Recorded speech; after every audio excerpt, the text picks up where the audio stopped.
Hey guys, welcome to my channel. ఈరోజు కార్తీక సోమవారం కావడంతో ఎంచక్క పొద్దున్నే లేచి చకచకా పనులు చేసేసుకొని దేవుడి దీపారాధన అయితే చేశాను. అసలు మార్నింగ్ పూజ చేస్తుంటే ఎంత మనశ్శాంతిగా ఉంది తెలుసా. నాకైతే ఒక పాజిటివ్ వైబ్ అయితే వచ్చింది. నేనే కాదండి, మా వారిని కూడా అర్లీగానే లేపాను.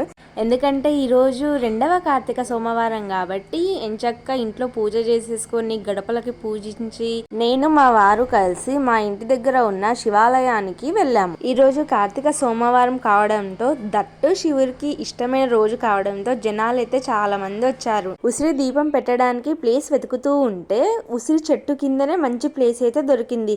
ఎట్లాస్ట్ ఇక మంచిగా ముగ్గు పూలు గినగా పెట్టి ఉసిరి దీపం వెలిగించానమాట. మీరు కూడా ఉసిరి దీపం పెట్టినట్లయితే నాకు కామెంట్ లో తెలియజేయండి. మన ఛానల్ ని సబ్స్క్రైబ్ చేసుకోకపోతే సబ్స్క్రైబ్ చేసుకోండి.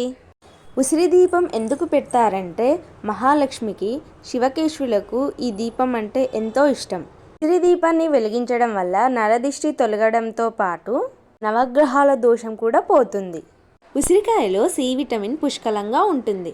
ఉసిరి దీపాన్ని వెలిగించడం వల్ల ఉసిరికాయ వేడెక్కి ఆవిరి వస్తుందన్నమాట. అది మన కంటి చూపుకి చాలా మేలు చేస్తుంది. అయితే ఈ దీపాన్ని ఎలా పెట్టాలి అంటే ముందుగా ఉసిరికాయ పైన ఉన్న చెక్కును తీసేయాలన్నమాట. అలాగే నెమ్మదిగా అందులో ఉన్న ఆ గింజను కూడా తీసేయాలి. చెక్కు తీసుకుంటూ తీసేయాలి.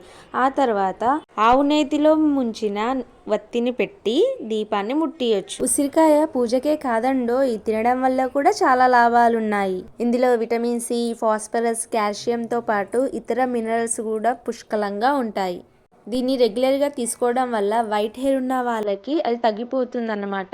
At the same time skin diseases ఉన్న వాళ్ళకి కూడా ఇది చాలా బాగా యూజ్ అవుతుంది.